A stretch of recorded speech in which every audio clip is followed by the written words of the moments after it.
मैं हूं ऐश्वर्या कपूर और आप देख रहे हैं मेरे साथ शनिवार शाम 7 बजे पूछता है भारत। दर्शकों, पूछ रहा है भारत। ऐश्वर्या के एजेंडा से शुरुआत करते हैं, लेकिन जब मैं आपसे बात कर रहा हूं एक बैठक खत्म हो चुकी है जिसके विजुअल्स इस समय ऑन एयर आ जाने चाहिए शर्मा। वो है नीति आयोग की बैठक। वो नीति आयोग की बैठक है जिसमें प्रधानमंत्री नरेंद्र मोदी, कई और सारे प्रदेशों के, भारत के सभी प्रदेशों के मुख्यमंत्री शामिल होते हैं। ये उसके विजुअल्स नहीं है। आपने कौन से विजुअल चला दिए पीआईबी के? ये बीजेपी की बैठक है जो इस समय चल रही है बीजेपी के दफ्तर में। इससे पहले नीति आयोग के विजुअल्स आए, वो चला दीजिए, क्योंकि बिना बोले कुछ होता नहीं है। देखिए दर्शकों, प्रधानमंत्री नरेंद्र मोदी, नीति आयोग जिसका नाम पहले प्लानिंग कमीशन होता था। प्लानिंग कमीशन किस लिए बनाई गई थी? प्लानिंग कमीशन इसलिए बनाई गई थी कि सभी प्रदेशों को क्या चाहिए और केंद्र सरकार उनको क्या दे सकती है, इस पर बात हो सके। क्लियर है, इसमें कुछ और नहीं है। इसमें कोई पाइथागोरस की थ्योरम नहीं है। इसमें कोई बहुत बड़ा टेक्निकल चीज नहीं है। ममता बनर्जी दिल्ली आई क्योंकि उन्हें पता है कि बंगाल के लोगों ने उन्हें चुना है, क्योंकि उनसे उम्मीद है, उन्हें उन उम्मीदों पर खरा उतरना है। उन उम्मीदों पर खरा उतरने के लिए उन्हें केंद्र सरकार से वो सारी चीजें चाहिए जो उन्होंने वादा किया। लेकिन क्या आप जानते हैं, क्या आपको मालूम है कि नीति आयोग, जी हां अब चले हैं, ये हैं विजुअल्स नीति आयोग। नीति आयोग की बैठक में दर्शकों, जो एक प्रदेश के मुख्यमंत्री के लिए सबसे महत्वपूर्ण बैठक होती है, क्योंकि ये वो जगह होती है जहां प्रदेश का मुख्यमंत्री राष्ट्र के प्रधानमंत्री से सीधा मुंह पे बोल सकता है कि मुझे मेरे राज्य के लिए, इस चीज के लिए, ये स्कीम के लिए, सड़क के लिए, पानी के लिए, बिजली के लिए, नाली के लिए, एग्रीकल्चर के लिए, बाढ़ के लिए, सूखे के लिए इतने हजारों लाखों करोड़ रुपए चाहिए। सीधा face to face, man to man और वुमन टू वुमन। ये वो महत्वपूर्ण प्लेटफॉर्म होता है जहां आमने सामने होते हैं। प्रधानमंत्री, उसी विजुअल पे रहो, प्रधानमंत्री और देश के सभी मुख्यमंत्री, उस समय कोई भाजपा, कांग्रेस, सपा, आम आदमी पार्टी नहीं होता। आप एक प्रदेश के मुख्यमंत्री होते हैं और आप देश के प्रधानमंत्री। मुख्यमंत्री अपने प्रदेश के लिए, अपने प्रदेश की जनता के लिए, जिसने उसको जिताया है, यानी आपके लिए आपकी मांगे प्रधानमंत्री के सामने रखते हैं। कौन सी चीजें पूरी की हैं केंद्र सरकार ने, कौन सी नहीं, वो सारी बातें होती हैं इस नीति आयोग की बैठक में। और इस नीति आयोग की बैठक में क्या आप जानते हैं तमिलनाडु के मुख्यमंत्री एमके स्टालिन नहीं पहुंचे? क्या आप जानते हैं हिमाचल प्रदेश के मुख्यमंत्री सुखविंदर सिंह सुक्खू नहीं पहुंचे?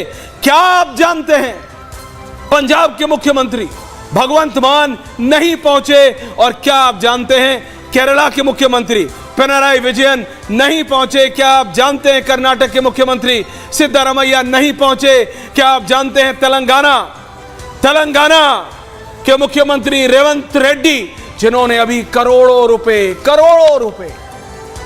सिर्फ एक समाज, सिर्फ एक धर्म के लोगों के लिए अपने बजट में दिए? उनको कोई आवश्यकता नहीं है। उनको कल वो खड़े होके नहीं बोल सकते ये कि हमको केंद्र सरकार ने ये नहीं दिया, वो नहीं दिया। आपके पास नीति आयोग की बैठक में आने का समय नहीं है रेवंत रेड्डी जी। क्या आप जानते हैं झारखंड के मुख्यमंत्री, जो अभी थोड़े दिन पहले दिल्ली आए थे प्रधानमंत्री से मिलने, पुष्प गुच्छ लेके, उनके पास भी समय नहीं था नीति आयोग की बैठक में आने के लिए। यह आप सबको समझ आना चाहिए कि आपकी जरूरतों का क्या महत्व है इन मुख्यमंत्रियों के लिए। और दिल्ली के मुख्यमंत्री अरविंद केजरीवाल नहीं थे, लेकिन उनके पास एलियस है, यानी उनके पास बहाना है, और जो लेजिटिमेट है, कारण है, वो जेल में, शराब घोटाले में वो जेल में है, इसलिए वो नहीं आए। इसलिए बात अरविंद केजरीवाल जी की नहीं, वो बेचारे जेल में है। लेकिन बाकी 7 मुख्यमंत्रियों का क्या तमिलनाडु, हिमाचल प्रदेश, पंजाब, केरला, कर्नाटक, तेलंगाना, झारखंड के मुख्यमंत्री डंके की चोट पे बोल सकते हैं कि उनको केंद्र सरकार से कोई गिला नहीं है। अभी आप पूछिए किसी कांग्रेस के नेता से, बोलेंगे केंद्र सरकार नहीं दे रही। अभी आप भगवंत मान जी से पूछ लीजिए, 100 पॉइंट गिना देंगे, 100 पॉइंट्स कि केंद्र सरकार क्या नहीं कर रही है पंजाब के लिए, लेकिन नीति आयोग में आने का टाइम नहीं है। हेमंत सोरेन जी अभी अभी अभी अभी अभी कुछ दिन पहले दिल्ली आए, प्रधानमंत्री जी से मिले, लेकिन नीति आयोग की बैठक में आने का समय नहीं है। क्यों, पूछता है भारत, क्यों? और फिर कांग्रेस पार्टी, जिसके एक नहीं, हिमाचल प्रदेश के मुख्यमंत्री सिद्धरामैया जी, कर्नाटक के मुख्यमंत्री, तेलंगाना रेवंत रेड्डी, ये 3 कांग्रेस के मुख्यमंत्री नहीं आए। और फिर कांग्रेस बोलती है कि आप संविधान करते हैं। आप तो संविधान का उल्लंघन कर रहे हैं पूरी तरह। आप तो कॉन्स्टिट्यूशनल अथॉरिटी, कॉन्स्टिट्यूशनल बॉडी पर आपका भरोसा नहीं है। नीति आयोग की बैठक क्या नरेंद्र मोदी की कोई पर्सनल टीम है? नीति आयोग की बैठक क्या कोई कॉफी टीम के लिए, क्या कोई मतलब कॉफी पार्टी है, कोई टी पार्टी है, कोई हाई टी की पार्टी है, कोई 7 कोर्स मील है? और मैं अगर आपको बताऊं दर्शकों, मेरे पास वो डिटेल्स भी हैं कि तमिलनाडु के मुख्यमंत्री, हिमाचल प्रदेश के मुख्यमंत्री, पंजाब के मुख्यमंत्री, केरला के, कर्नाटक के, तेलंगाना के, झारखंड के शादियों के लिए, पर्सनल रिलेशंस, पर्सनल शादियों के लिए दिल्ली आए हैं। पिछले 60 से 90 दिनों में आए हैं। एक बार नहीं, कई बार आए हैं, कई बार। लेकिन नीति आयोग की बैठक में नहीं, क्योंकि उनके लिए क्या आपकी जरूरतें महत्व नहीं रखती? बिल्कुल पर्सनल रिलेशन होने चाहिए। अगर किसी की रिश्तेदारी में, किसी की जानकारी में शादी है, आप आ रहे हैं, बहुत अच्छी बात है, आपके पास पूरा अधिकार है, जैसे मेरे पास है, आपके पास है। आप मुख्यमंत्री हैं, क्या नीति आयोग की बैठक में आपको नहीं आना चाहिए? पूछता हूं मैं, और पूछता है भारत। क्या आपकी जरूरतें इन मुख्यमंत्रियों के लिए जरूरी नहीं है? होनी चाहिए, लेकिन है कि नहीं, वो आपको सोचना है। क्योंकि शादियों में आ सकते हैं ये मुख्यमंत्री, नीति आयोग की बैठक में नहीं। प्रधानमंत्री से अलग से मिलने आ सकते हैं हेमंत सोरेन जी, लेकिन नीति आयोग की बैठक में नहीं। और ममता दीदी की बात कर लें अब जरा। ममता दीदी आई क्योंकि उन्हें पता है कि पश्चिम बंगाल को कितनी जरूरत है। बॉर्डर स्टेट है, महत्वपूर्ण स्टेट है केंद्र की, उनका अपना इशू है। She is a very astute politician. उनको हल्के में नहीं लीजिएगा। सत्ता में बैठे नेता भी ममता दीदी को हल्के में बिल्कुल नहीं लेते। ममता दीदी वो नेता हैं जिन्होंने कांग्रेस के नेतृत्व को नाको चने चबा दिए थे। जड़ की नेता हैं, उन्हें एग्जैक्टली पता है राजनीति करनी भी है तो कैसे करनी है। कांग्रेस की तरह नहीं कि 15 दिन सड़कों पे उतरे, फिर 10 दिन विदेश की छुट्टी, फिर 15 दिन सड़कों पे उतरे, फिर 5 दिन दुनिया के दूसरे कोने में जाना है। ममता बनर्जी ने अगर पॉलिटिक्स की भी है तो उन्हें एग्जैक्टली पता है राजनीति में पॉलिटिक्स करने ही आए, कोई चना भूनने कोई नहीं आया, ना इधर वाले ना उधर वाले। ममता बनर्जी दिल्ली आई, नीति आयोग की बैठक में आई और कहा मेरा माइक नहीं खुला, अब करते रहो प्रूव। अब सत्ता में बैठे नेता करते रहे प्रूव। ममता दीदी ने तो जो बोलना था बोल दिया, राजनीति जो होनी थी हो गई। आप मेरी बात समझिए, मैं क्या कह रहा हूं। राजनीति सब कर रहे हैं, लेकिन आपकी राजनीति कौन कर रहा है? सवाल सिर्फ इतना है। मुख्यमंत्री भाजपा प्रशासित राज्यों के भी आए, उसमें योगी आदित्यनाथ भी आए, लेकिन उन सबके जरा मैं उम्मीदों पे या जो अटकलें लगा रहे हैं, ये नीति आयोग की बैठक है भाई। ये बीजेपी की बैठक अब शाम को शुरू होगी और उसमें भी सभी प्रदेश के मुख्यमंत्री होंगे। कोई उत्तर प्रदेश के मुख्यमंत्री को खास नहीं बुलाया गया है, तो उन सभी लोगों के लिए जो कुछ भी अपना मनगढ़ंत चलाते हैं जरा क्लैरिटी हो जाए। और नीति आयोग की बैठक दर्शकों इसलिए बुलाई जाती है ताकि सभी प्रदेशों में जो विकास के काम हो रहे हैं, विकास के काम वो सब वैसे हो रहे हैं कि नहीं, और उनको अगर कोई दिक्कत है तो वो केंद्र की सरकार को बोल सके। इसलिए होती है। किसी को किसी के साथ चाय या कॉफी पीने का मन है, इसलिए नहीं बुलाई जाती है नीति आयोग की बैठक। इसी पे है आज पूछता है भारत, ये special report and then we debate.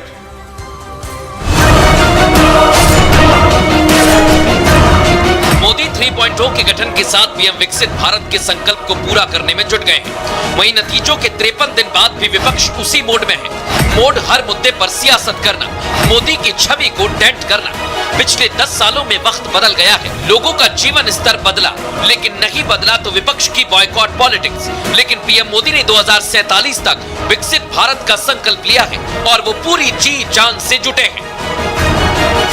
3 वर्षों में लगातार 8% ग्रोथ के साथ 8% ग्रोथ के साथ हम आगे बढ़ रहे हैं, हम ग्रो कर रहे हैं। आज भारत में पॉजिटिव आउटलुक, इन्वेस्टमेंट और परफॉर्मेंस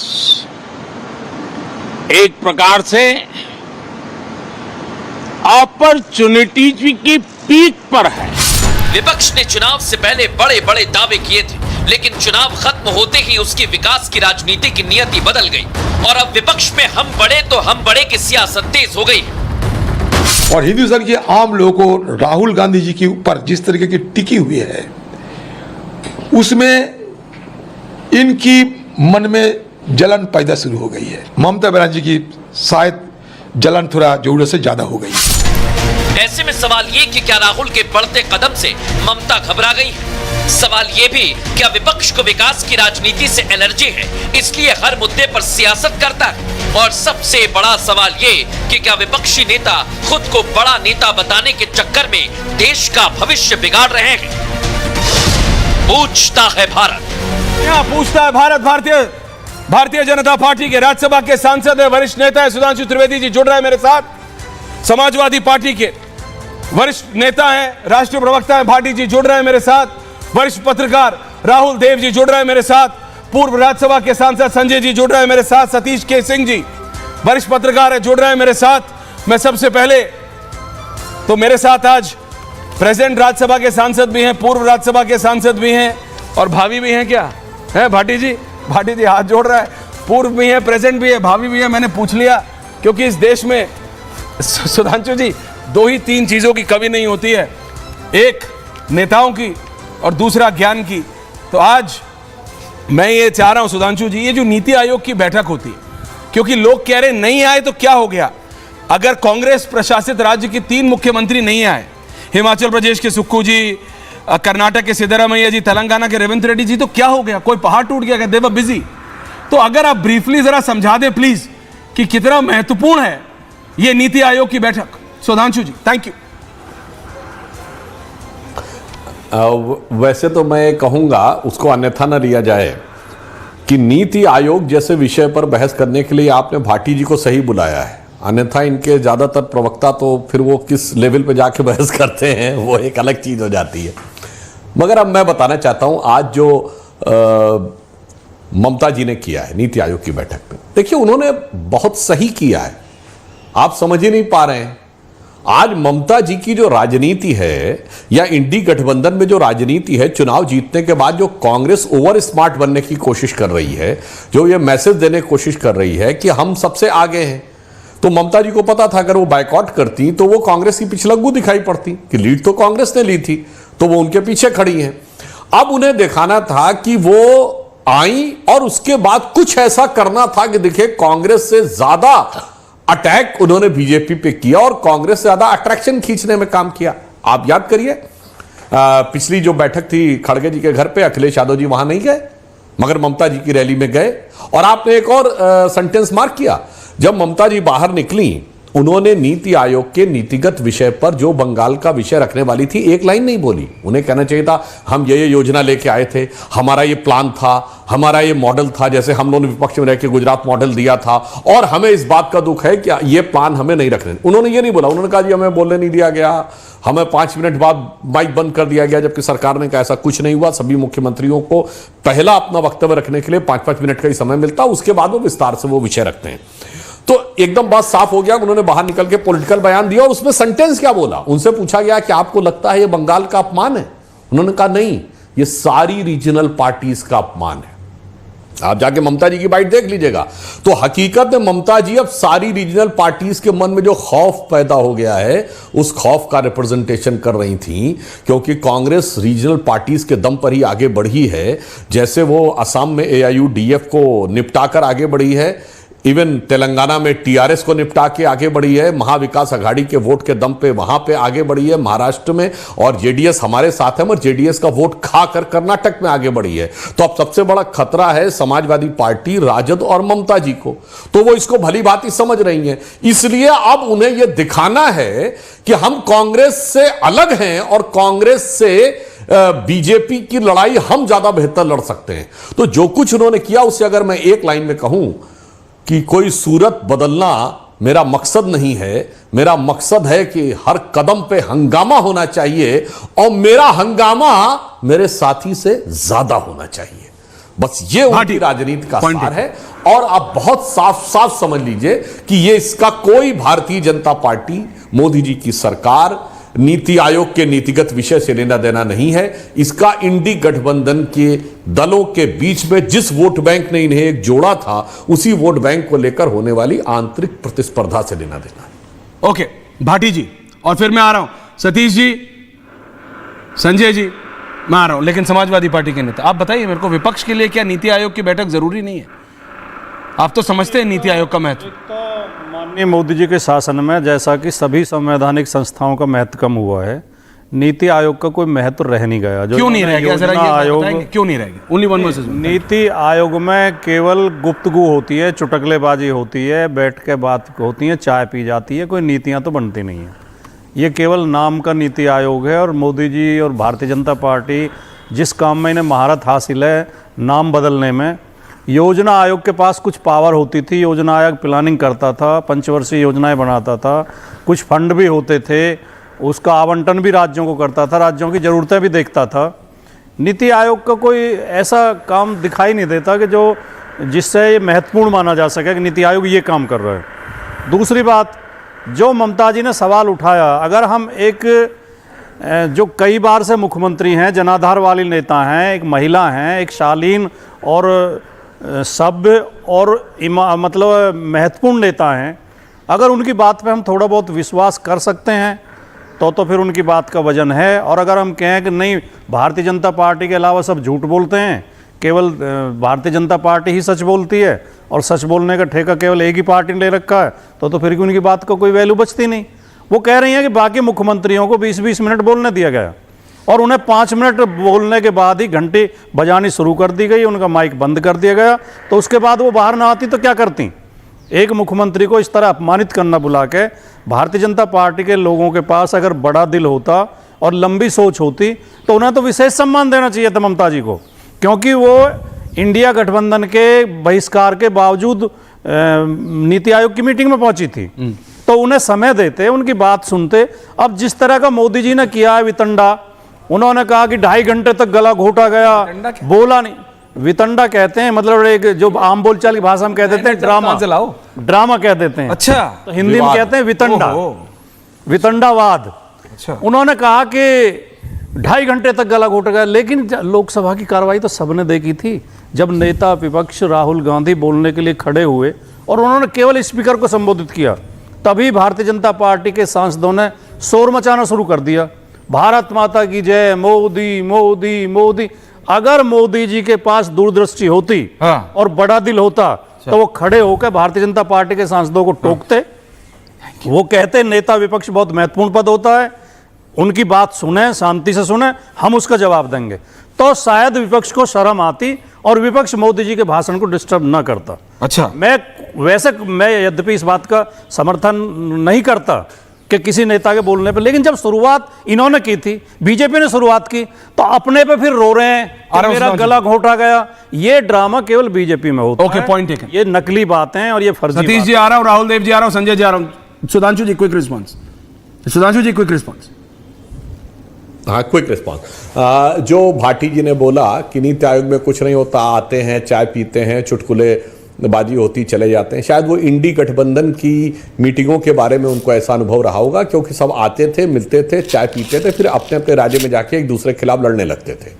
ममता बनर्जी जी और कांग्रेस एक दूसरे के खिलाफ लड़े। अभी जिन 10 सीटों पे बाई इलेक्शन हुए जिसपे कांग्रेस ने कहा इंडी गठबंधन जीता, उसमें जिन 4 सीटों पे बंगाल में चुनाव हुआ, वहां हम दूसरे नंबर पे रहे, कांग्रेस तीसरे नंबर पे रही। तो फिर आते थे और फिर केरल में भी जाके लड़ने लगते थे, फिर आते थे पंजाब में भी जाके एक दूसरे से लड़ने लगते थे। तो आपका वो अनुभव रहा होगा। दूसरी बात जो आपने कही कि अगर हमारी बात पे भरोसा मत करिए और ममता जी की बात पे, तो ममता जी को बाहर आके प्रेस कॉन्फ्रेंस करके बताना चाहिए था ना कि हम ये विषय रखना चाहते थे और मुझे नहीं रखने दिया गया, तो हम प्रेस में आके बता रहे। एक ढेला नहीं बोला उन्होंने आके, अन्यथा वो कह सकती थी ना हम तो राज्य का, इससे साफ हो जाता है किसकी मंशा क्या। और तीसरी बात जो आपने मोदी जी वाली बात कही, मैं चुनौती से कहता हूं महोदय, राज्यसभा में तो मैं था स्वयं, खड़गे जी को पूरी तरह बोलने दिया गया। राहुल गांधी जी की स्पीच कोई जाके देख ले, बीच बीच में टोका टोकी हुई मगर पूरा बोलने दिया गया। और मोदी जी के 135 मिनट में 135 मिनट लगातार मणिपुर मणिपुर बोलते रहे। और मैं चुनौती से कहता हूं, इन्होंने बोला वो 35 मिनट दिखा दे मणिपुर पे बोला जब इनको मौका मिला। 135 मिनट मणिपुर की नारेबाजी की है, 35 छोड़िए 15 मिनट मणिपुर पे नहीं बोला है किसी ने, तो ये साफ हो जाता है। इसलिए मुझे लगता है आज के कालखंड में जब डिजिटल जमाना है और कोई जाके 1 मिनट में चेक कर सकता है किसकी स्पीच में कौन डिस्टर्ब कर रहा था, किसकी वो तो सबने देखा, नारेबाजी हो रही थी, तो मुझे लगता है इतना आसान नहीं है कि हम मीडिया में आकर कुछ भी इधर उधर की बात कह के निकल सके। तो देश की जनता के सामने दूध का दूध पानी का पानी। नहीं, मीडिया के सामने अगर आ भी जाएंगे तो निकलेंगे। वर्तमान सांसद पहले मैं जरा पूर्व सांसद जी से भी पूछ लूं, संजय जी, क्या प्लानिंग कमीशन की बैठकों को भी ऐसे ही लिया जाता था जैसे आज नीति आयोग की बैठक को लिया जा रहा है कि तमिलनाडु के सीएम नहीं आ रहे हैं, कांग्रेस के 3 सीएम नहीं आ रहे हैं, अभी आम आदमी पार्टी के सीएम से आप भगवंत मान जी से पूछ लीजिए, वो 101 कमियां गिना देंगे केंद्र सरकार की, लेकिन जब बोलने का मौका है, जब मुख्यमंत्री और प्रधानमंत्री फेस टू फेस हैं तो वो आएंगे नहीं। मेरे पास ऐसे 10 उदाहरण है संजय जी कि जब ये मुख्यमंत्री पर्सनल अपॉइंटमेंट्स में आए हैं दिल्ली, तो ऐसा नहीं है कि दिल्ली आना इनके लिए बहुत बड़ी चीज है, ये आते हैं, लेकिन नीति आयोग की बैठक के लिए नहीं आएंगे और फिर वहां जाके बोलेंगे कि केंद्र सरकार ने कुछ किया नहीं। This is what Congress is all about today. Satish ji को बुलाइए। देखिए ऐसा है, मेरे हिसाब से प्लानिंग कमीशन जो इतने सालों तक चला, उसके ऊपर एक स्टेप इम्प्रूवमेंट है नीति आयोग। मकसद दोनों का करीब करीब वैसा ही था। क्या था मकसद?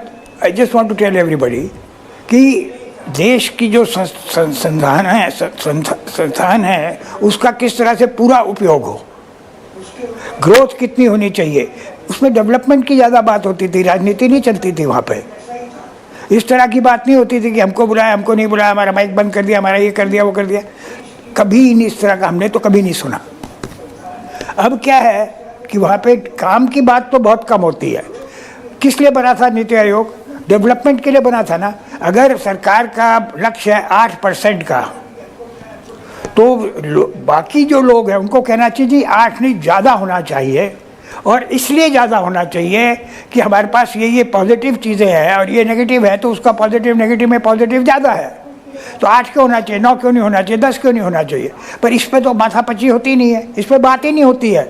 जैसे डेवलपमेंट में किसी को इंटरेस्ट ही नहीं है।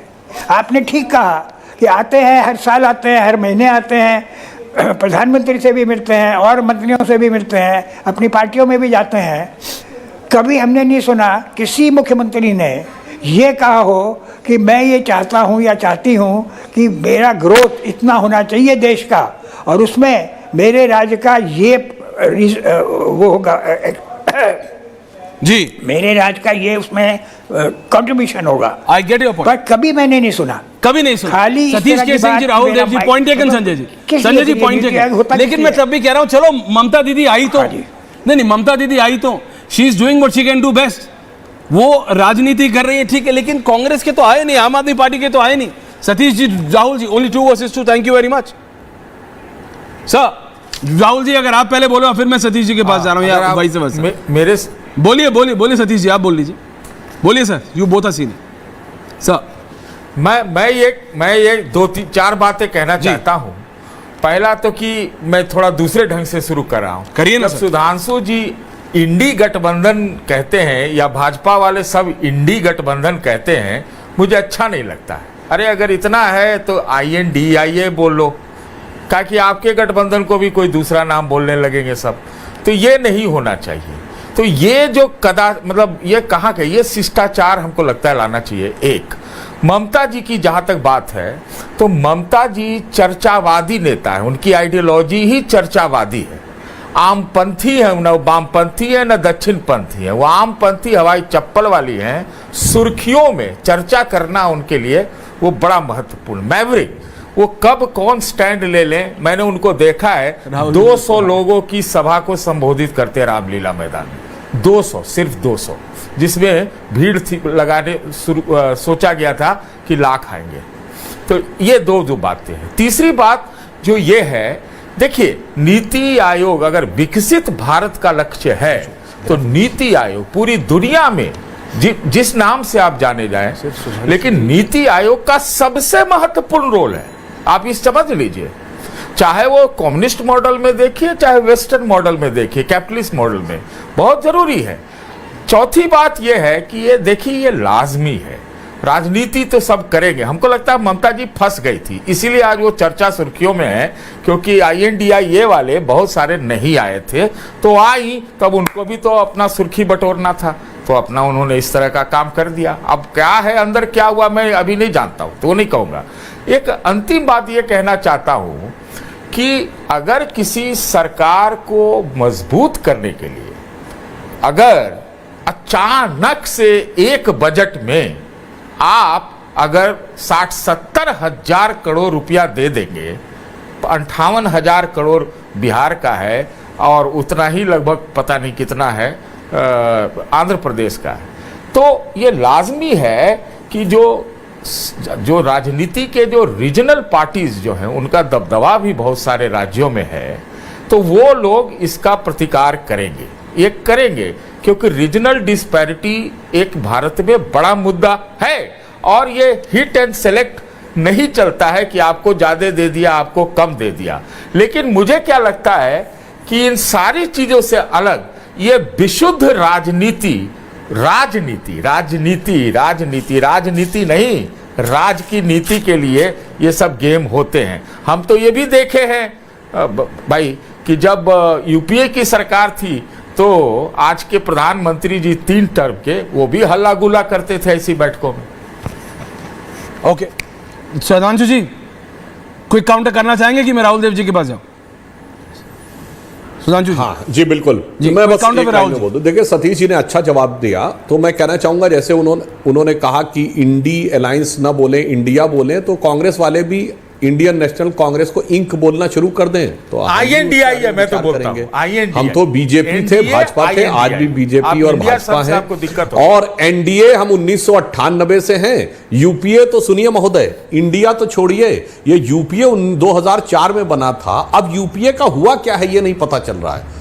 उसका तर्पण हो गया है या वो मानसून ऑफर में बह गया है या अंतिम संस्कार हो गया है, ये पता नहीं लग रहा है, तो वो एक अलग विषय है। परंतु हम ये बात कहना चाहेंगे कि जो आपने कहा कि हमारे दौर में क्या होता था, ये बहुत गंभीर बात है। क्या मैं सीरियस नोट पे कहना चाहूंगा, हम जब विपक्ष में थे हमने क्या करके दिखाया। मैं विनम्रता से और दृढ़ता से कहता हूं, जाके चेक कर लीजिए, कांग्रेस के दौर में एक 20 सूत्रीय कार्यक्रम क्रियान्वयन होता था। उसमें आखिरी रैंकिंग 2008-9 में दी गई, या 9 या 10 के बाद बंद कर दी सरकार ने, क्योंकि लगातार पिछले 5 सालों में नंबर 1 कौन रहा जा रहा था?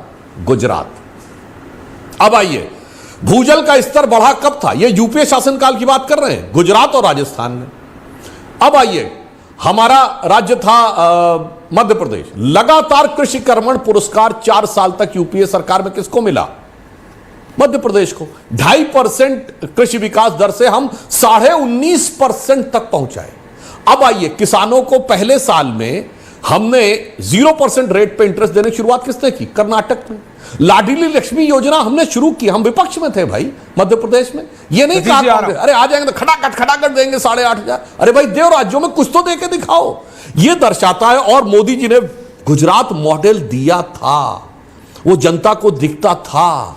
ग्रोथ रेट से लेके एग्रीकल्चर ग्रोथ रेट दोनों 10% से ऊपर रही थी, नेशनल एवरेज की डबल रही थी, लॉ एंड ऑर्डर कंट्रोल था, इन्वेस्टमेंट सबसे ज्यादा आना शुरू हुआ था। और जो राज्यों के भेदभाव की बात है उस पर भी एक लाइन में कह देना चाहता हूं, शायद प्रबुद्ध लोग हैं ध्यान न दिया हो, सबसे ज्यादा पैसा मिला है तो महाराष्ट्र के बधावन पोर्ट को, जो प्योरली केंद्र का 76,000 करोड़, और बिहार और आंध्र को 2 कारणों से मिला है। बिहार को इस कैटेगरी में मिला कि वो राज्य जिनमें बाढ़ की समस्या दूसरे देश के कारण है, तो भारत सरकार चाहकर दूसरे राज्य से उसे कंट्रोल नहीं कर सकती। तो नेपाल के कारण भारी बाढ़ की समस्या आती है, इसलिए उनको इंफ्रास्ट्रक्चर डेवलप करने के सपोर्ट की जरूरत थी। और उत्तर भारत के बड़े राज्यों में एक ही राज्य इस समय सबसे पीछे है, वो है बिहार। बाकी राज्य बीमारू वाली श्रेणी से बेहतर हो चुके हैं। दूसरा, आंध्र प्रदेश भारत का सबसे नया राज्य है और एकमात्र राज्य है जिसकी राजधानी अभी तक नहीं बनी। अन्यथा मुझे बता दिया जाए कि एक और राज्य ऐसा है जिसकी राजधानी नहीं बनी, और यह आंध्र प्रदेश रीऑर्गेनाइजेशन एक्ट में यह लिखा हुआ है कि राजधानी बनाने के लिए सारा व्यय केंद्र सरकार देगी, जो कांग्रेस के जमाने का है। ओके, तो हमने तो वो किया है, मगर यह है कि भ्रम का वातावरण इतना बना दिया जाता है कि कई बार भ्रम को, सत्य को भ्रम में छुपाने का प्रयास किया जाता है। यह मैं सिर्फ कहना है। राहुल देव जी, सतीश जी फिर वापस आ रहा हूं। राहुल देव जी बोलेंगे। राहुल जी, देखिए, मुझे अब मैं इतने तथ्य तो लेकर नहीं बैठा हूं कि बता सकूं आपको कि किस किस साल में आदरणीय मोदी जी जब गुजरात के मुख्यमंत्री थे तो उन्होंने किस किस राष्ट्रीय संस्था का और वहां पर होने वाले कामों और नीतियों का विरोध नहीं किया था, जिसमें योजना आयोग भी शामिल है।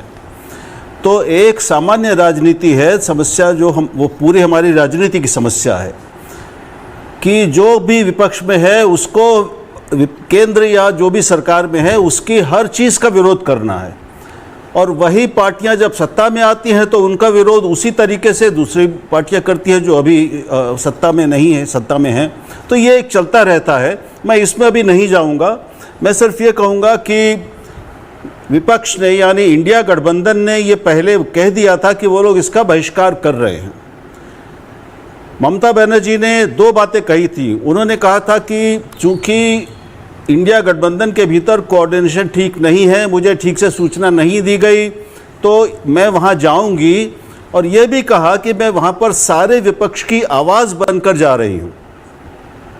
अब जब उनके बहिष्कार का जो वो निकल के आई और जो उन्होंने आरोप लगाया, मैं उस पर कहना चाहता हूं कि मैं इससे सहमत हूं कि उनके बाहर आने से न तो विपक्ष का कोई भला हुआ है, ना उनके अपने प्रदेश का कोई भला हुआ है। और ये भी मैं मानता हूं कि वो बाहर आई थी तो उनको ये भी बताना चाहिए था कि मैं इन मुद्दों पर, इन योजनाओं पर, इन अपनी सरकार की इन वरीयताओं पर बात करना चाहती थी, और जिसका मुझे मौका नहीं मिला, इसलिए मेरे प्रदेश को इससे नुकसान हुआ है। अब वो 5 थीम है आज की जो बैठक चल रही है, नवी बैठक, उसकी चर्चा हम अभी छोड़ दें, क्योंकि केवल राजनीति की बात हो रही है। तो मैं समझता हूं कि इस राजनीति से न अब तक किसी का भला हुआ है, न प्रदेशों का और न केंद्र का यानी देश की सरकार का, और न आगे होगा।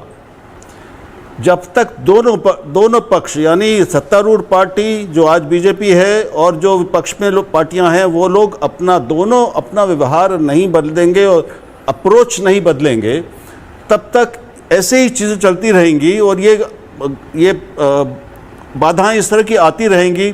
संसद में भी यही होगा, संसद के बाहर भी यही होगा। तो हर राष्ट्रीय महत्व की बैठक को, हर राष्ट्रीय महत्व की संस्था को अगर हम राजनीति का फुटबॉल बना देंगे, जो पहले किया है लोगों ने, ऐसा नहीं कि कोई पहले सब कुछ बहुत अच्छा था, ये सारी गड़बड़ियाँ आज ही हो रही हैं, तो फिर इससे कुल मिलाकर नुकसान सबको होगा। इसलिए मैं तो यही कहूँगा, मैं अभी किसी के पक्ष में कुछ नहीं कहूँगा, लेकिन आपकी बात समझ गया, लेकिन मुख्यमंत्रियों को जी वो आते, ये ठीक, हाँ, उनको भी आना चाहिए था। उनको जो भी कहना था, अगर उनके साथ इस बजट में अन्याय हुआ है, जैसा कि सब आरोप लगा रहे हैं, तो वो अन्याय कैसे हुआ है, कितना होना चाहिए था, उनको क्या क्या और कैसे कितना मिलना चाहिए था जो नहीं मिला है, ये बात रखने का मौका उनके सामने था, ये बैठक में था, इसको वो रख सकते हैं। Can I have all the three politicians, Sudhanshu Trivedi ji BJP के, राजकुमार भाटी जी समाजवादी पार्टी के, प्रोफेसर नवल किशोर आरजेडी के, मैं आपसे पूछ रहा हूं। राहुल देव जी ने कहा, सतीश के सिंह जी ने कहा कि पहले भी होता था। मैं कह रहा हूं पहले भी अगर गलत हुआ तो आप भी गलत करेंगे, ओनली 3 पीपल। मैं पहले आरजेडी के प्रवक्ता से पूछ रहा हूं, नवल किशोर जी, क्या पहले भी गलत हुआ तो आप भी गलत करेंगे? सिर्फ इसलिए क्योंकि बीजेपी कर रही है तो आप नीति आयोग की बैठक का भी आप विरोध करेंगे? खैर, आपकी तो वहां पे सत्ता में नहीं है, लेकिन इंडिया अलायंस या INDIA या इंडी जैसे जो मर्जी बोलना है आपको, मेरा कहने का मतलब है जब तक जाएंगे नहीं, कम से कम दीदी गई तो। सुधांशु त्रिवेदी जी बोल रहे हैं ठीक है कौन कौन से इशू थे बताओ, लेकिन दीदी गई तो, ममता दीदी गई तो, जाके उन्होंने बोला कि मेरे को ये करना। आपके तो नेता गए ही नहीं, आपके अलायंस के लोग तो गए नहीं। That's the easy way out. Professor साहब नहीं ऐश्वर्य जी, देखिए सबसे महत्वपूर्ण बात क्या है, जो सुधांशु त्रिवेदी जी ने खुद ही बोला कि बिहार अभी बीमारू राज्य से बाहर नहीं निकल पाया। लगातार नीति आयोग की बैठक में जाते रहे हूं, उसके बावजूद भी लगभग 20 साल तक शासन करने के बाद बिहार को, जो अभी गुजरात मॉडल की बात कर रहे थे, बिहार को उन्होंने क्या बनाया? बेरोजगार प्रदेश बनाया। बिहार को उन्होंने क्या बनाया? पलायन प्रदेश बनाया। बिहार को उन्होंने क्या बनाया? मजदूर फैक्ट्री बनाया। बिहार में कोई निवेश नहीं हुआ पिछले 20 साल में। नीति आयोग ने खुद अपने रिपोर्ट में कई बार कहा कि बिहार जो है वो फिसडी राज्य है और एनडीए की सरकार वहां पर थी। क्या किया गया, क्या और कहां गलती हुई, वो सब कुछ सबको मालूम है। देखिए बिहार के लिए जो सबसे जरूरी चीज थी बजट में कि कम से कम बिहार के जरूरतों को, जो कि खुद सुधांशु जी मान रहे हैं कि अभी भी बीमारू राज्य से बाहर नहीं निकला है और बीमारू राज्य में रहने के साथ साथ और सब समस्याओं से जूझ रहा है, उसका कारण केवल बाढ़ नहीं है, कारण वहां पे बहुत सारे हैं। वहां पे जो चीनी मिल है वो अभी वो नहीं है, जो वहां पे जो हर डिस्ट्रिक्ट में जो एक व्यापारिक केंद्र बन सकता है, चाहे फल का हो चाहे सब्जी का हो, उसके लिए कोई व्यवस्था नहीं है। और ये संसाधन की कमियां 2000 जब बंटवारा हुआ तब से हुआ। और जो विशेष राज्य का दर्जा और विशेष पैकेज की बात हम लोग कह रहे हैं और हमारे माननीय नेता कह रहे हैं, वो जरूरी है बिहार को बीमारू राज्य से निकालने के लिए। इस बात पर अगर डबल इंजन की सरकार, जिसके बाद सुधांशु जी हैं, अभी तक उस पर विचार नहीं कर रहे हैं, केवल झूठ बोलते आ रहे हैं और झूठी वादा करते आ रहे हैं। जैसा कि प्रधानमंत्री आरा के मैं एक मीटिंग में कहा गया कि 1,25,000 करोड़ बिहार को देंगे, पता नहीं क्या हुआ। उसके पहले भी बोले कि 7,000 करोड़ देकर आए हैं, क्या हुआ? अभी भी बोल रहे हैं कि 58,000 करोड़ उन्होंने दिया है। अरे इतना 1,000 करोड़ दे रहे हैं तो आखिर हो क्या रहा है? और जो आप काम कर रहे हैं, आप डूबने और ढहने की बात कर रहे हैं। सारा पुल 4 सप्ताह में 20 पुल ढह जाए, इसका रिकॉर्ड तो एनडीए की डबल इंजन सरकार बिहार में बनाई। नीति आयोग को तो मैं सिर्फ इतना कहता हूं कि कोई भी संस्था है जो पिछले 10 साल में, अब तो फिर भी उस संस्थाओं का कुछ मतलब हो सकता है क्योंकि एनडीए की सरकार है। जब तक मोदी सरकार थी दो टर्म तक, तब तक आप देख सकते हैं कि कोई भी संस्थाएं उनके आदेश का पालन करती थी। कोई इसमें काम नहीं, कोई डिस्कशन नहीं होता है। किसी के तो दुश्मन है भारतीय जनता पार्टी, तो दूसरे का विचार कैसे जानेंगे वो? और उसके आधार पे काम करने okay, point taken. Sudhanshu Trivedi कोई काउंटर, उसके बाद भाटी जी आ रहा हूं आपके पास। Okay, 2 versus 2। Thank you. Okay professor साहब, पॉइंट टेकन। सतीश जी आ रहा हूं, सुधांशु जी क्विक काउंटर। संजय जी आ रहा हूं आपके पास। क्विक, बस 2 ही पॉइंट कहता हूं। नवल किशोर जी ने कहा कि बिहार में कोई के लिए कुछ नहीं किया गया। देखिए, ऐसा आप विचित्र उदाहरण नहीं देखेंगे कि दिल्ली में प्रदर्शन कर रही है कांग्रेस पार्टी कि बिहार को बहुत कुछ दे दिया गया। खड़गे जी ने फ्लोर ऑफ द हाउस पे बोला कि पकौड़े और जलेबी दोनों दे दिए गए, और राबड़ी देवी जी ये कह रही हैं कि झुंझुना दे दिया गया। अभी तो समझ ही में नहीं आ रहा हुआ क्या है भैया। पटना सही है, दिल्ली सही है। जिसे याद है आपके लालू प्रसाद यादव जी का एक बड़ा फेमस डायलॉग होता था, बहुत पॉलिटिक्स है, बहुत पॉलिटिक्स है। मुझे तो वही नजर आ रहा है, बहुत पॉलिटिक्स है। अरे भैया, दिल्ली सही है कि पटना सही है या दोनों सही है? लगता कंफ्यूजिया गए हैं पॉलिटिक्स में कि हमें क्या बोलना है क्या नहीं बोलना है। मतलब लालू जी सही बोल रहे हैं कि सतीश जी आ रहा हूं, सतीश जी को या दोनों ही गलत बोल रहे हैं। बीच में नहीं प्रोफेसर साहब, बीच में नहीं। एक लाइन में मैं प्रोफेसर नवल किशोर प्लीज बीच में। विशेष पैकेज की बात नवल किशोर जी कह रहे थे, एक वाक्य और कह दूं। बोलिए। नवल किशोर जी, एक बात कह दूं, विशेष पैकेज तो छोड़िए, जो विशेष अपशब्द बोले गए बिहार के लिए, कम से कम उस पर चूं तो बोला होता। तमिलनाडु के मंत्री ने क्या शब्द बोला? हम किसी काम को छोटा बड़ा नहीं मानते। उसने कहा बिहार वाले यहां एक पर्टिकुलर काम करने के लिए आते हैं, हमारे यहां ये काम करने के लिए आते हैं, और आपके मुंह से चू नहीं निकली। तेलंगाना के व्यक्ति ने क्या बोला बिहार के लिए? मंत्री ने बोला कि बिहार वाले हमारे यहां ये करने के लिए आते हैं। अरे भाई, विशेष पैकेज और विशेष अपशब्द पर एक शब्द तो बोला होता। मगर क्या बताएं कि सुबह तक शाम की नजरों से उतर जाते हैं, इस कदर समझौतों पे जीते हैं कि जमीर ही मर जाते हैं। सतीश के सिंह जी क्विकली बोलना चाहे, भाटी जी आ रहा हूं आपके पास। सतीश के सिंह जी क्विकली। जी सतीश जी। देखिए, संजय जी आ रहा हूं उसके बाद। सुधांशु जी इतने अच्छे वक्ता हैं। सुधांशु जी इतने अच्छे वक्ता हैं कि उनके जाल में, माया जाल में बहुत सारे फंस जाते हैं। लेकिन सुधांशु जी ने यह नहीं बताया कि कोसी में 10 साल लगातार बाढ़ आया, तब वो पैसा कहां था। अभी अचानक से कौन सा सूखा आया कि आप सूखे, मतलब बाढ़ आने से पहले ही आप उनको पैसा दे रहे बिहार को? इसका मतलब समझ में नहीं आया। तो भाई आप बताइए ना ये इन्हीं पार्टियों को मोदी, ये क्या नाम है इनका, नीतीश जी, क्या क्या नहीं बोलते थे इनके बारे में, और ये लोग सर क्या वो नहीं तो बोलते थे? क्या, दो वो तो महीना सुधांशु में जी भी बाढ़ देखिए, वो तो सूखे का ऐसी चीज खेल। है कि अभी जब बाढ़- उन्होंने विधानसभा में महिला विरोधी बयान दिया था तो किसने क्या नहीं बोला था, वो तो फिर ऐसा पेंडोरास बॉक्स शुरू हो जाएगा कि किसने किसके बारे में नहीं बोला। भाटी जी को प्लीज रखिए। सुधांशु जी अरे अब तो आप बोलना यही चाह रहे, तो हम भाटी जी लोग के पास कह रहे आ नहीं पा रहा हूं। कि ये सुनिए सुनिए, हाँ, बोलिए, बोलिए सतीश जी, सुनिए, संजय जी आप। ये अवसरवादी पॉलिटिक्स है, अवसरवादी है, अवसरवादी अवसरवादी कह रहे हैं आप। Okay Sudhanshu ji, quick counter, फिर भाटी जी बोले नहीं है। संजय जी आ रहा हूं, I can see your hand. Sanjay ji, हम बस कमेंट्री एक लाइन में। बोलिए। सतीश जी, आप बहुत वरिष्ठ पत्रकार हैं। 29 साल में संजय जी को भी 26 साल नीतीश कुमार हमारे साथ रहे हैं। 95 में हमारा गठबंधन हुआ था। और जो आप वाक्य कोट कर रहे हैं वो तो तब है जब हम एक दूसरे के विरोध में थे। मैंने तो साथ में रहते हुए कोट किए हैं। डीएमके ने बिहार वालों के लिए बोला, और अभी सुन लीजिए, इंडिया अलायंस में रहते हुए 6 महीना पहले आ रहा हूं संजय जी, कमिंग में अखिलेश जी ने कांग्रेस के लिए क्या बोला, बहुत चालू पार्टी है, और कांग्रेस ने क्या बोला, चिरकुट पार्टी है। और अखिलेश जी के लिए अखिलेश बोला। सर ये गठबंधन में रहते हुए बोला है। और अधीर रंजन चौधरी जी ने क्या बोला ममता जी के लिए, ममता जी ने डेमोक्रेसी को की हत्या कर दी है, there is no democracy in Bengal. गठबंधन में रहते हुए कलकत्ता में बोला और दिल्ली में आके कहा। और सुनिए, पंजाब के मुख्यमंत्री ने गठबंधन में रहते हुए क्या बोला, सबसे छोटी कहानी जो दिल्ली से पंजाब तक एक मां किसी बच्चे को सुना सकती है वो है, एक थी कांग्रेस। तो जनाब विरोध में नहीं, यहां तो साथ रहते हुए कितने धूम-धूम लड़ैयारे, सबसे बड़े लड़ैयारे बने हुए। चले जाओ, थैंक यू संजय जी। लेकिन मैंने अभी डिटेल फाइंड की, सतीश जी बोल रहे थे, राहुल जी बोल रहे थे, प्रधानमंत्री मोदी जब वो गुजरात के मुख्यमंत्री थे, उन्होंने कभी योजना आयोग की बैठक का बहिष्कार नहीं किया, कभी बहिष्कार नहीं किया। संजय जी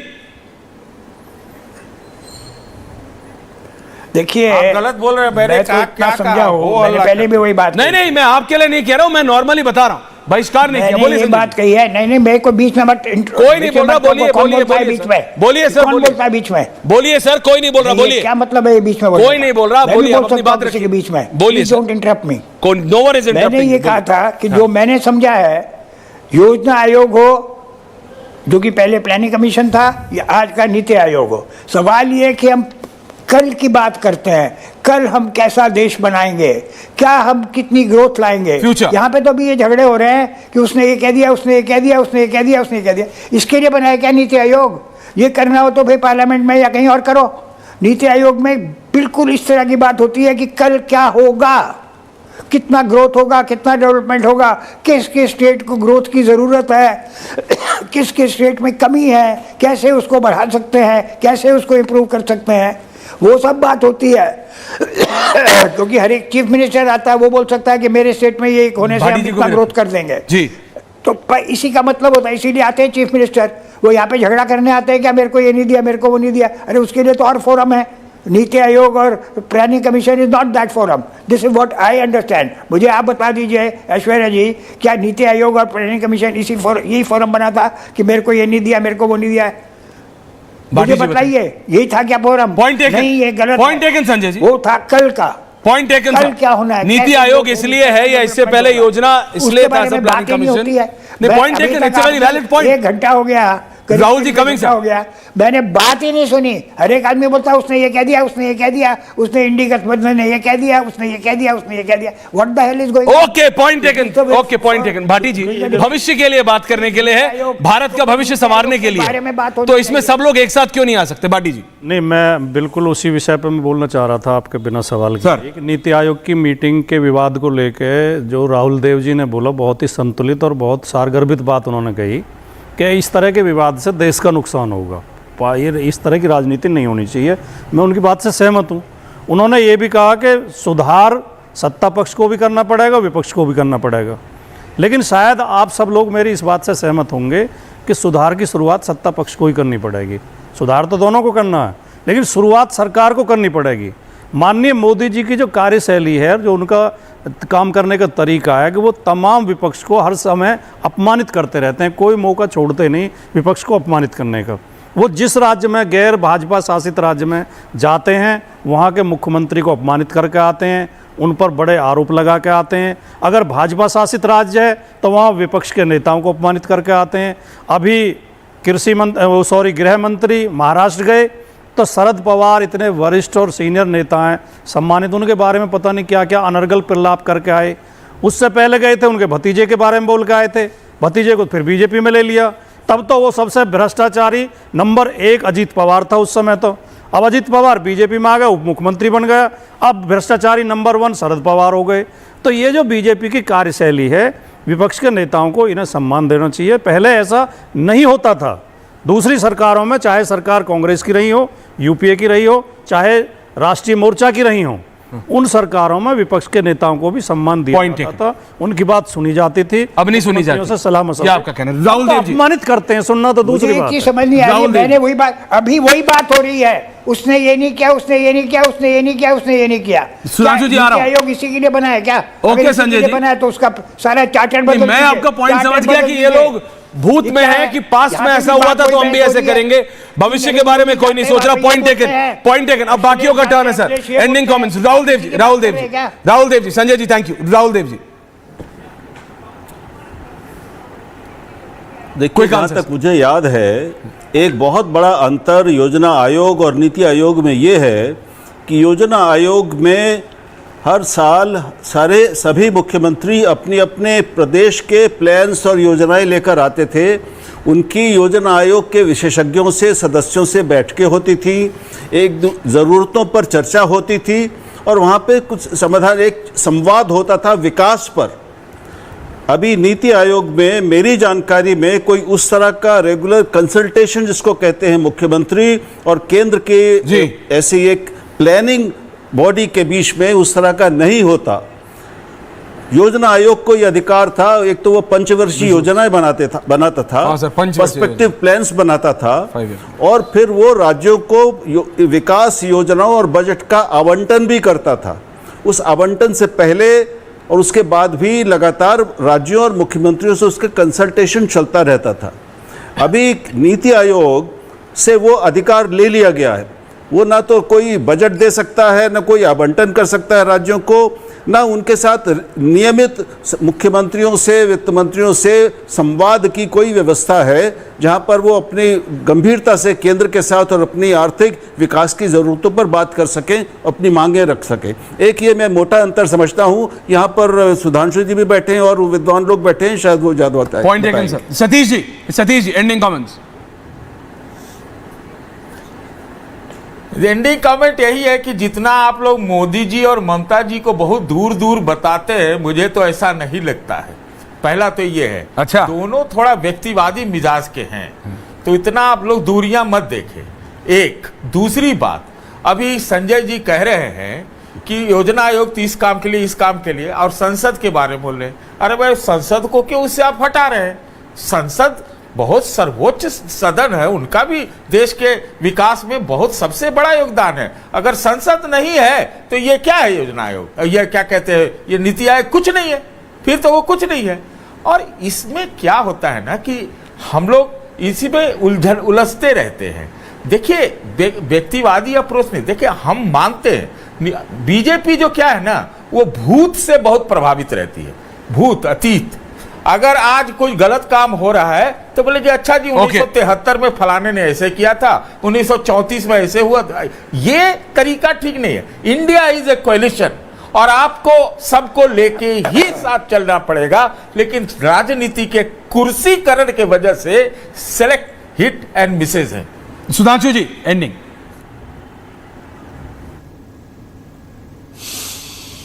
समस्या क्या है कि विपक्ष इस समय 99 के उत्साहातिरेक में और उच्छृंखलता में इस कदर फंसा हुआ है। बिल्कुल सही बात कही गई, सत्ताधारी दल की जिम्मेदारी है, पर मैं ये भी पूछना चाहता हूं विनम्रता से, हम जब विपक्ष में थे, अभी राहुल गांधी जी दिखाए जा रहे थे ना, जिसमें बिट्टू जी और चन्नी जी के बीच में लड़ाई होने जा रही थी, ऐसे ऐसे हाथ कर रहे थे। वो तो राजनाथ सिंह जी ने जाकर बिट्टू को पकड़ा, अन्यथा सदन में हाथापाई हो जाती। विनम्रता और चुनौती से कहता हूं, हमारे किसी नेता प्रतिपक्ष ने कभी ऐसे तनावपूर्ण मुद्दे में अपने लोगों से कहा हो जाओ जाओ? सुषमा जी, जेटली जी, जसवंत सिंह जी, अटल जी, अडवाणी जी, किसी ने जाके प्रधानमंत्री से गले मिलकर अपनी सीट पर बैठ के आंख मारी हो तो बताइए? इनके फ्लोर लीडर्स ने किताब फेंकी है राज्यसभा के चेयरमैन के ऊपर, जिसमें संजय सिंह जी, डेरेक ओब्रायन ये शामिल थे। हमारे किसी नेता प्रतिपक्ष ने वेल में भी आया हो तो बताइए? मल्लिकार्जुन खड़गे जी वेल में आ गए। इसलिए मैं कह रहा हूं मर्यादाओं को ध्वस्त करने का जो आचरण है, ये फिर मैं अंत में जहां मैंने बोला तो वहीं समाप्त कर रहा हूं। ये बीजेपी से लड़ने के लिए नहीं है, ये एक दूसरे से वोट छीनने के लिए है, जिसमें दिखाना है कि मैं ज्यादा बड़ा लड़ैया हूं और मेरा वोट दूसरा लेके ना चला जाए। इसीलिए ममता जी ने अलग लाइन ली, अलग ट्रैक्शन लिया, कांग्रेस अलग ट्रैक्शन लेती है। जहां पर कांग्रेस बायकॉट करती है वहां दूसरे दल नहीं करते, दूसरे करते वहां ये नहीं करते। तो ये वोटों की आपसी लड़ाई में देश की संस्थाओं के साथ अन्याय किया जा रहा है। देश की संस्थाओं के साथ अन्याय। लेकिन एक बात जो संजय जी ने कही, मैं संजय जी के पास नहीं लेकिन मैं उस पर, क्या नीति आयोग में या कोई, जैसे राहुल जी ने कहा नीति आयोग की पावर्स ले ली हैं सुधांशु जी, और मैं फिर ये एंड कर रहा हूं कि यार नीति आयोग की पावर ले ली इसलिए वो कह रहे कुछ है ही नहीं, तो चलो भैया जाके लड़ाई कर लो या फिर जाके पॉलिटिकल ब्राउनी पॉइंट्स ले लो। Is this the reality Sudhanshu ji? Sudhanshu ji, अगर उनकी बात में यह बात होती ममता जी को, तो वो बैठ के कलकत्ता में प्रेस कॉन्फ्रेंस कर सकती थी कि नीति आयोग में यह विषय नहीं रहने लायक इसलिए मैं नहीं जाऊंगी। यहां आने के बाद बाहर निकल के भी मुद्दा यह ना कह के मेरा माइक बंद कर दिया गया, मुझे बोलने नहीं दिया, इसका अर्थ हो गया कि जो तथ्यात्मक बातें हैं वो न करके राजनीतिक बातें करना ही उद्देश्य था। संजय जी क्या कह रहे हैं? आपका पॉइंट तो मैं समझ गया कि भाई भविष्य की बात करो, भूत में मत अटके रहो। क्या कह रहे हैं संजय जी? नहीं, पर तो उसी की तो बात ही नहीं। मैं कह रहा हूं पार्लियामेंट ने ही तो नीति आयोग के गठन किया हुआ है ना, पार्लियामेंट के कारण ही। पार्लियामेंट तो सुप्रीम है सब जगह। अब पार्लियामेंट में सारे काम तो नहीं हो सकते। अच्छा, सतीश जी को जवाब दे रहे हैं। खाली विकास का काम नहीं, वहाँ पे डिफेंस का काम भी है, फॉरेन पॉलिसी भी है, 50 चीज है।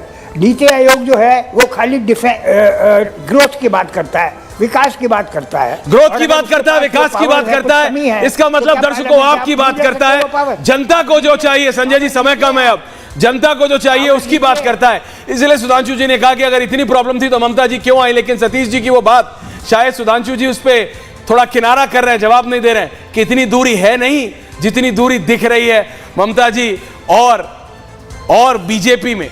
सतीश जी ने तो कहा खुल के, सुधांशु जी ने उसका क्लियर काउंटर नहीं किया। नहीं, जवाब क्या? मैं एक लाइन बोल दूं? बोल दीजिए, बोल दीजिए, एक लाइन बोल दूं? बोल दीजिए। ऐश्वर्य जी, जो सतीश जी ने कहा कि मोदी जी और ममता जी में उतनी दूरी नहीं दिख रही है, इसका मैं उल्टा बोलूं, ममता जी और कांग्रेस में उतनी नजदीकी नहीं है जितनी दिख रही है। हमारा बहुत बहुत धन्यवाद आप सबका पूछता है भारत में। थैंक यू वेरी मच, धन्यवाद।